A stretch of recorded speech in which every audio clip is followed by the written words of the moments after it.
Charles Manson fue un criminal y líder de un culto conocido como la familia Manson, que se hizo famoso por los brutales asesinatos cometidos en la década de 1960. Manson formó la familia Manson a fines de la década de 1960, reclutando seguidores que eran principalmente jóvenes y descontentos. Bajo su influencia, Manson predicaba una filosofía apocalíptica y racista, combinando elementos del movimiento hippie con la creencia en una inminente guerra racial llamada Helter Skelter. Charles Manson nació el 12 de noviembre de 1934 en Cincinnati, Ohio, Estados Unidos. Sus padres fueron Kathleen Maddox y un hombre llamado William Manson. Sin embargo, Manson nunca conoció a su padre biológico y su madre tuvo dificultades para cuidarlo. Kathleen Maddox se casó posteriormente con un hombre llamado William Manson, quien le dio su apellido a Charles, pero el matrimonio no duró mucho tiempo. Manson creció en un entorno problemático y experimentó una infancia tumultuosa y desestructurada. Su madre, Kathleen Maddox, era una joven adolescente con una vida tumultuosa. Tuvo problemas para criarlo, a menudo dejándolo al cuidado de otros familiares. Manson experimentó una falta de estabilidad y una falta de apego emocional durante su infancia. Pasó gran parte de su tiempo en hogares de crianza y vivió en una serie de situaciones desfavorables. Además, Manson mostró un comportamiento problemático desde una edad temprana, cometiendo robos y delitos menores. A medida que crecía, su vida delictiva se intensificó y pasó gran parte de su juventud en reformatorios y prisiones. Durante su tiempo en prisión, Manson desarrolló una fascinación por la música y trató de establecer una carrera como músico después de su liberación.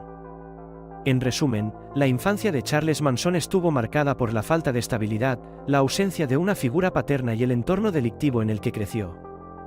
Estos factores contribuyeron a su desarrollo posterior y a la formación de su personalidad perturbada. Los primeros delitos conocidos cometidos por Charles Manson fueron principalmente robos y delitos menores. Durante su adolescencia y juventud, Manson tuvo varios encuentros con la ley y pasó tiempo en reformatorios y prisiones. En la década de 1950, Manson fue arrestado en varias ocasiones por cargos de robo de automóviles y robo a mano armada. También se involucró en delitos relacionados con la prostitución. Estos primeros delitos le valieron condenas y estancias en prisión. Sin embargo, los delitos por los que Charles Manson se hizo ampliamente conocido y tristemente famoso fueron los asesinatos cometidos por la familia Manson en la década de 1960. Manson y sus seguidores llevaron a cabo una serie de asesinatos brutales en agosto de 1969, entre ellos el asesinato de la actriz Sharon Tate y otras 6 personas en la mansión de Tate en Los Ángeles. Es importante destacar que Manson no cometió directamente los asesinatos, sino que ordenó a sus seguidores que los llevaran a cabo. Sin embargo, fue considerado el cerebro detrás de los crímenes y fue condenado por conspiración y asesinato. Estos horribles asesinatos marcaron un punto de inflexión en la percepción pública de Manson y su fama como líder de culto y criminal. Charles Manson fundó lo que se conoció como la familia Manson a fines de la década de 1960. Reclutó seguidores que eran principalmente jóvenes y descontentos en busca de un sentido de pertenencia y propósito. Algunos de los discípulos más conocidos de Manson fueron: Tex Watson fue uno de los seguidores más leales de Manson. Participó activamente en los asesinatos cometidos por la familia Manson en 1969 y fue condenado por su participación en los mismos. Susan Atkins fue una de las seguidoras más fervientes de Manson y estuvo directamente implicada en los asesinatos. Fue condenada y sentenciada a muerte, aunque posteriormente su condena fue conmutada a cadena perpetua. Patricia Krenwinkel, otra seguidora cercana de Manson que participó en los asesinatos de 1969. Fue condenada a cadena perpetua y sigue cumpliendo su condena en prisión. Linda Kasabian, aunque no estuvo directamente involucrada en los asesinatos, Kasabian fue testigo de los mismos. Desempeñó un papel importante como testigo clave en el juicio contra Manson y los demás acusados. Estos son solo algunos ejemplos de los seguidores más prominentes de Manson. La familia Manson incluía a varios otros miembros, aunque no todos estuvieron directamente involucrados en los crímenes cometidos por el grupo. Manson ejercía un control psicológico y manipulaba a sus seguidores, incitándolos a llevar a cabo actos violentos en nombre de su visión apocalíptica. Sharon Tate, una actriz estadounidense en ascenso, fue brutalmente asesinada junto con otras personas en su casa en Los Ángeles el 9 de agosto de 1969. Los responsables de los asesinatos fueron miembros de la familia Manson, un culto liderado por Charles Manson. Manson no estuvo físicamente presente en el lugar del crimen, pero ordenó a sus seguidores cometer los asesinatos. Los asesinos enviados por Manson a la casa de Sharon Tate fueron Tex Watson, Susan Atkins, Patricia Krenwinkel y Linda Kasabian. Tex Watson lideró el ataque, y junto con los otros 3 miembros de la familia Manson, llevaron a cabo los asesinatos brutales. Además de Sharon Tate, quienes fueron asesinados en la casa fueron Jay Sebring, un estilista y exnovio de Tate, Abigail Folger, heredera del café Folgers, Wojciech Frykowski, amigo de Polanski y exnovio de Folger, y Steven Parent, un joven que visitaba a un cuidador en la propiedad. Estos asesinatos fueron extremadamente impactantes y conmocionaron a la sociedad estadounidense, generando una gran atención mediática y contribuyendo a la notoriedad de Charles Manson y la familia Manson. Charles Manson fue arrestado el 12 de octubre de 1969 en relación con los brutales asesinatos cometidos por la familia Manson en agosto de ese mismo año. La detención de Manson y varios de sus seguidores se produjo como resultado de una investigación policial intensiva. Inicialmente, Manson y algunos de sus seguidores fueron detenidos por delitos menores y sospechas de robo de automóviles. Sin embargo, a medida que avanzaba la investigación, las pruebas comenzaron a vincular a Manson y su grupo con los asesinatos. El arresto se produjo después de que la policía recibiera información de un miembro de la familia Manson, Susan Atkins, quien confesó su participación en los asesinatos a un compañero de prisión. Esta información llevó a la policía a realizar una serie de redadas en los ranchos donde se alojaban Manson y sus seguidores. Charles Manson fue arrestado en una casa de alquiler en el Valle de la Muerte, California. Fue arrestado por cargos de conspiración y asesinato relacionados con los crímenes cometidos por la familia Manson. Posteriormente, Manson y varios de sus seguidores fueron llevados a juicio por los asesinatos. Después de los arrestos y el juicio de Charles Manson y sus seguidores, varios de ellos fueron condenados y cumplieron penas de prisión por su participación en los asesinatos y otros delitos relacionados. Aquí hay un resumen de lo que sucedió con algunos de los seguidores más destacados de Manson. Tex Watson fue condenado por su participación en los asesinatos de la familia Manson y recibió la pena de muerte. Sin embargo, su sentencia fue conmutada a cadena perpetua después de que California anulara la pena de muerte. Watson sigue cumpliendo su condena en prisión y ha sido denegada su libertad condicional varias veces. Susan Atkins fue condenada por su papel en los asesinatos y sentenciada a muerte. Al igual que Watson, su sentencia fue conmutada a cadena perpetua. Atkins falleció en prisión debido a complicaciones de una enfermedad en 2009. Patricia Krenwinkel fue declarada culpable por su participación en los asesinatos y condenada a muerte. Al igual que los demás, su sentencia fue conmutada a cadena perpetua. Krenwinkel sigue cumpliendo su condena en prisión y ha sido denegada su libertad condicional múltiples veces. Linda Kasabian, quien fue testigo de los asesinatos pero no participó directamente en ellos, recibió inmunidad a cambio de su testimonio clave en el juicio. Después del juicio, se alejó de la vida pública y se ha mantenido fuera del ojo público desde entonces. Estos son solo algunos ejemplos de los seguidores de Manson y sus destinos legales. Otros miembros de la familia Manson también enfrentaron cargos y condenas, aunque no todos estuvieron directamente involucrados en los asesinatos. Algunos han sido liberados después de cumplir sus condenas, mientras que otros aún están cumpliendo sus penas en prisión. Charles Manson fue condenado el 29 de marzo de 1971. Fue declarado culpable de asesinato en primer grado y conspiración para cometer asesinato por su participación en los asesinatos cometidos por la familia Manson en 1969. Inicialmente, Manson fue condenado a la pena de muerte. Sin embargo, en 1972, la Corte Suprema de California anuló la pena de muerte del Estado, lo que convirtió automáticamente la sentencia de Manson en cadena perpetua. A lo largo de los años, Manson enfrentó varias solicitudes de libertad condicional, pero todas fueron denegadas. Permaneció en prisión hasta su fallecimiento el 19 de noviembre de 2017, a la edad de 83 años. Manson pasó un total de 46 años en prisión. El caso de secuestro de Cecilia Cubas fue un acontecimiento que conmovió a Paraguay y al mundo entero en el año 2004. Cecilia, hija del expresidente paraguayo Raúl Cubas Grau, fue secuestrada el 21 de septiembre de 2004, generando una intensa búsqueda que duraría varios meses. Cecilia Cubas, de 32 años en aquel momento, era una economista y una figura conocida en la sociedad paraguaya.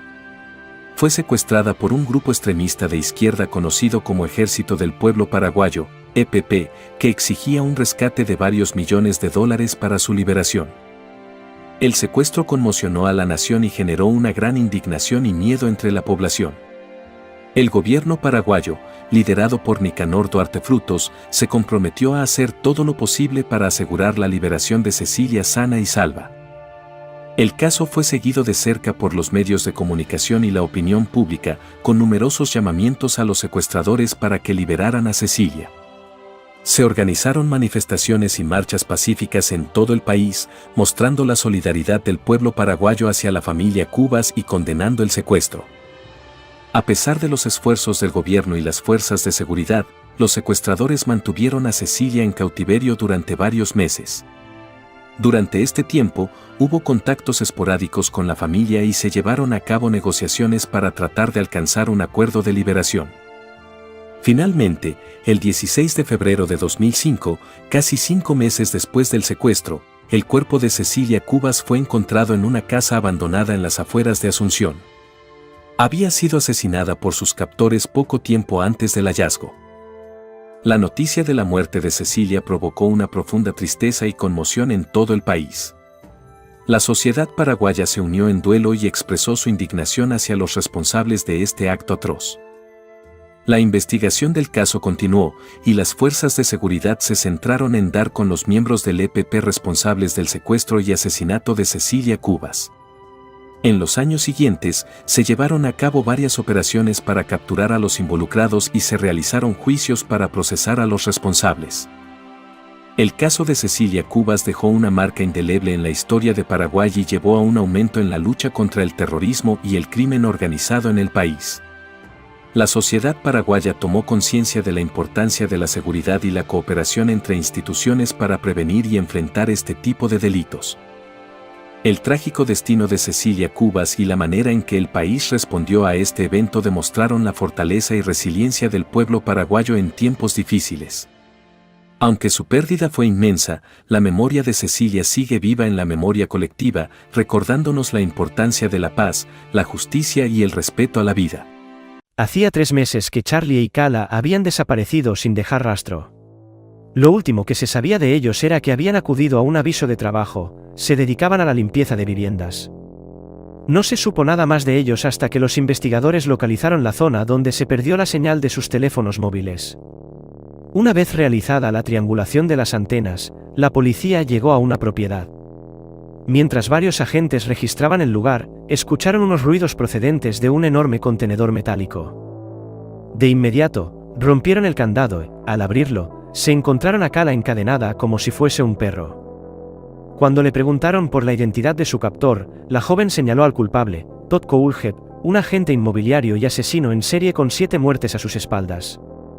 Nacido el 7 de marzo de 1971 en Florida, Todd Christopher Koulheb sufrió mucho cuando sus padres se divorciaron cuando él tenía 2 años, y más aún cuando su madre se casó de nuevo y se mudaron de ciudad. La relación con su padrastro tampoco ayudaba, era nefasta. Así que el pequeño siempre imploró vivir con su padre biológico pese a que no tenía la custodia. Todo ello derivó en que Todd fuese un niño muy problemático ya desde su infancia. En la guardería, se mostraba agresivo con otros niños, a los que pegaba y amedrentaba. En su casa, le entraban tales ataques de cólera que terminaba destrozando su habitación con un martillo. Además, practicaba torturas con animales, especialmente con perros, a los que disparaba con una pistola de aire comprimido, propiedad de su padrastro. Con estos antecedentes, la madre lo llevó a un psiquiatra y el resultado de su evaluación fue sobrecogedor. A sus 9 años, Todd presentaba un carácter explosivo y una conducta orientada hacia un contenido. A esto se sumaba que Todd solo podía expresar una única emoción, la ira. Con este informe demoledor, el menor fue internado en un hospital psiquiátrico durante 3 meses. Una vez dado de alta, el niño regresó con su madre, después estuvo un tiempo viviendo con su padre biológico, pero la convivencia tampoco funcionó. Para cuando Todd volvió al hogar materno, ya era un adolescente indomable. El 25 de noviembre de 1986, aquella rebeldía se tornó en una conducta delictiva al secuestrar y abusar a una niña de 14 años. Después de amenazarla de muerte con un revólver calibre 22, se lo había robado previamente al padre, Todd, de 15 años en aquel momento, se la llevó a su casa donde la maniató y le tapó la boca con cinta adhesiva. Tan pronto cometió la agresión, la acompañó a su domicilio y volvió a amenazarla de muerte. Incluso le hizo prometer que no se lo contaría a nadie. Pero la muchacha denunció y Todd fue arrestado.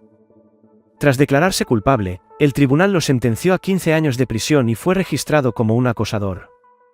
El juez dejó constancia de que Todd, además de ser un muchacho muy inteligente, también era peligroso desde el punto de vista conductual y emocional, y que ni teniendo la intervención profesional más intensa y costosa, esta brindaría protección al público ni rehabilitación de este menor. Durante los años que estuvo encarcelado, Todd aprobó la licenciatura de Ciencias Informáticas, pese a que nunca se metió en problemas, siempre conservó ese carácter violento. Fue puesto en libertad en 2001, se mudó a Carolina del Sur, muy cerca de su madre, y consiguió varios trabajos como diseñador gráfico. En 2006, se sacó la licencia como agente inmobiliario y abrió su propia empresa con varios trabajadores a su cargo. Poco a poco, Todd se fue convirtiendo en un hombre de éxito dentro del sector, y en 2008 se licenció en Administración de Empresas. Además, se aficionó a la aviación, se sacó la licencia de piloto privado, y compró varias propiedades en todo el estado. Una de ellas, el lugar de sus crímenes. Sus conocidos le recordaban como un hombre extrovertido y profesional, al que le gustaban las armas de fuego, pero también como alguien que utilizaba un lenguaje obsceno en ciertas conversaciones. Por ejemplo, con camareras de restaurantes que frecuentaba. Por eso cuando llegaba Todd, las empleadas trataban de evitarle, su lenguaje era demasiado obsceno. Una de ellas recordó lo mucho que la inquietaba el agente inmobiliario o que, en 2015, otra de sus compañeras desapareció sin más. Un año más tarde se supo que Todd la había asesinado y enterrado en su jardín. Los primeros crímenes de Todd Kohlhepp, que sepamos, él siempre aseguró que hubo muchos más, se remontan al 6 de noviembre de 2003, cuando entró en la tienda de motocicletas Superbike Motorsports y la emprendió a tiros contra el dueño y varios de sus empleados. En el tiroteo murieron el propietario, de 30 años, el gerente, también de 30 años, el mecánico, de 26 años, y la contable y madre del dueño, de 52 años. Parece ser que Kohlhepp se sintió ninguneado por los responsables de esta tienda al intentar devolver una de sus motos. De acuerdo a su testimonio, se rieron de él por no saber cómo manejar la máquina. Respecto a los asesinatos de Superbike, como los bautizó la prensa local, las autoridades siempre creyeron que fueron perpetrados por alguna pandilla violenta de la zona.